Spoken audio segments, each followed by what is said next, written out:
born as an individual, they live as an agents of change, and they all die as an entity. I'm talking about men and women that live in this world and that are dead and gone, but yet they are still affecting and effecting as to what our world called value. I'm talking about Louis Vuitton. I'm talking about Gucci. I'm talking about Chevrolet. I'm talking about Rolls and Royce. I'm talking about people that have lived their life from the grassroots, and they went as far as becoming an influencer, and they die, and even as they are dead, they still have voice in shaping what the modern world looks like. I'm Samuel and welcome to the channel. Today I want to talk to you about the power of imagination. I want to talk to you about the power of imaginations. What imaginations can do. You see, one of the greatest gifts that God has given to mankind is the power to imagine. Because imaginations is the womb that breath everything that you can see around you today, how the world is being modernized, how the world is evolving, how technology have improved. Everything began with the power or an act of imaginations. So what is imaginations very precisely? Imaginations is the cognitive functions of the mind, which we call thinking. Imagination is the cognitive functions of the mind which is purposely focused on the creations of concept precepts, which leads to what we now call an idea. An idea is the collections of precepts, thoughts that come together to present a broader picture as of what a person is capable to do. Your imaginations determine your creativity. So you see, imagination is a place where creation takes place. Imagination is the birthplace of where everything evolves. So the ability of a person to imagine determines their ability to activate their God-like nature, which is embedded within each and every one of us. Because one of the reasons why you were created is continue the creative work of God, the creative act of your creator. That means you were created to become a procreator. This is the reason why we say human resource. Why? Because God is the source and we are the resource. You hear the word re. So we have the source and we have the resource. So that means he sources us and we continue to source. Do you get that? You see, in the book of Genesis, Genesis chapter 3, verse 11, verse 10 downward, and the Bible says, and the earth was, and the people were one on the entire planet of the earth. It means there were one language and the people were united. And then they traveled together and they moved along and they came to a plane and where they saw that they could activate their creative nature that is embedded within it. And they said to one another, come, let us make bricks, stone for dirt, and let us build a tower that will ascend into the heavens. In that same translation, it says, and when they began to build, and it trickles heaven, and God looked down and he said, what is said that the children of men has begun? Let us go down and see. And it says that when God came down to see what children of men have begun, he said this to himself. If people of one language, listen to me. If people of one language have begun to do this, now listen to the word.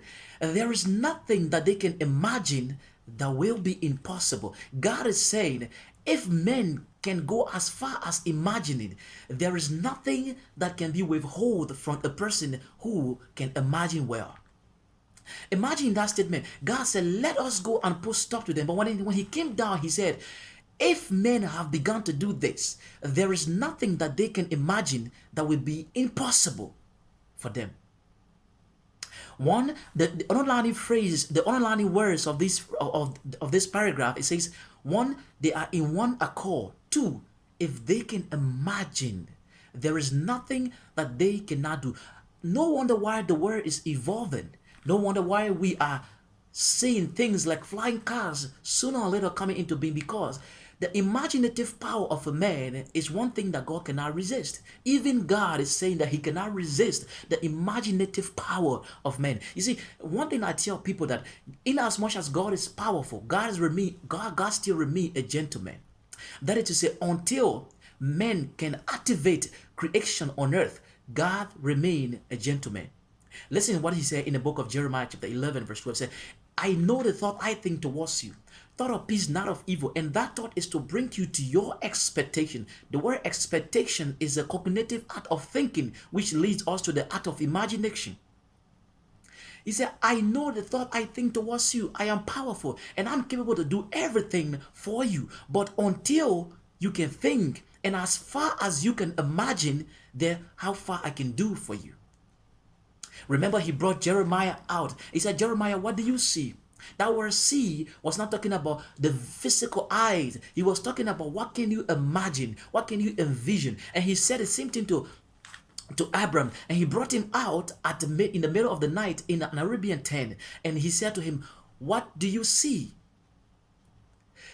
Seeing is of the mind. To look is of the eye, but seeing is of the spirit, which is the mind. When you hear the word, let the eyes of your mind, let the eyes of your spirit be enlightened, that you may know the hope to which you have been called. It's talking about let your imaginative power be awakened.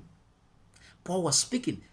He said, let the eye, I pray for you. Paul was saying, I pray for you that the eye of your understanding may be enlightened. Some translations say that the eye of your mind, the spirit of your mind be enlightened, that you may be able to perceive, to behold the goodness and the power of he that has called you unto himself. The power of imaginations. Now, these men, coming back to the beginning of this section, think about all these men that we are celebrating today. Nobody cannot see Louis Vuitton without celebrating. Nobody can see Gucci without celebrating. Nobody can see Lacoste without celebrating. Nobody can see Nike without celebrating. You see, these were men who were able to ignite their imaginative power.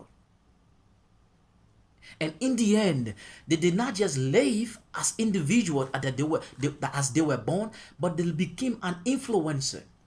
And not just became an influencer, but they died as an entity. Now, this is the projection of God towards you and I. God knows that God created you as an individual. He channeled you through the womb of your mother into this planet called Earth. He wants you to become an influencer. This is the reason why he said, multiply and increase. Multiply what? Multiply the influencing authority of God on earth. He said increase. Increase what? Increase in creation. The Bible says in the book of Psalm 159, he said, and the heaven God has created for himself, and the earth he has given to mankind. To do what? To cultivate. The word cultivate means to grow. You remember God said to Adam, cultivate the garden. He said, grow the garden. This is where we have the word occultics. The word occult means secret knowledge, but our word cult means to grow. I don't really want to talk about the occultics because your ideology about occultics is wrong, and it is not actually what you were told. Because when you hear the word occultics, everything that comes to your mind is evil, and that word occult means secret. So when you hear the word occultic knowledge, it means secret knowledge. It is the same as revelational knowledge. Oh yeah, stick with me. If you stick with me, you're going to get some. And you're going to get it good. So, the desire of God for you and I is to live at the top of our thinking. But it's so sad today, many of us today are living at the peak of our emotions. We don't think enough. Sometimes we think that we are thinking, but we aren't thinking. You see, the world is divided into three categories. There are people who think that they are thinking, which they are not thinking, and there are people who ain't thinking at all, and there are people who are thinking, and the people who are thinking are just the 1%. 50% are not thinking enough at all.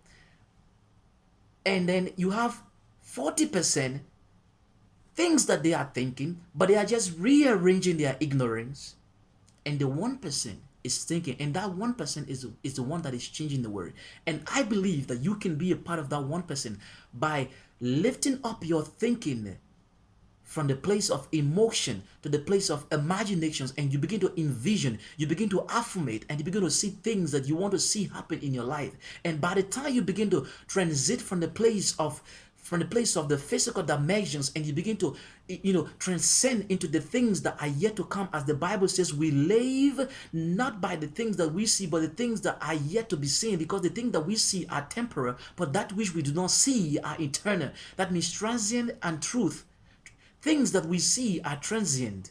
Things that we did not see are eternal. That means they are truth. Even though they are not visible, this is the reason why your true nature, which people don't know, is not visible. So they think that you are just what they see. But what they see is not actually you. The real you is that which they cannot see, because that which they cannot see is truth, and that which they can see is fake or is fat. You see, we have fat, we have truth. Fat is visible, everybody can see it. Historical figures and all the things are scientific, analysis. These are fact, but they are not truth. The truth is that which God said about you, and that which nobody knows. This is the reason why you don't base your life on the opinions of people, because people only know the fact, that which they can see today. This is the reason why your imaginations has to be above your circumstances today, because your circumstances today always will prove you wrong of who you truly are. But your thinking should be the things that God said about you. And that is what I'm trying to say. Elevate your mindset to a place of imaginations, and your creative power will come to life. Thank you for watching. Still blessed. If this video really resonates with you, make it known by leaving down your comment below and share with somebody. Till I see you next time, God bless you, and I'm Samuel.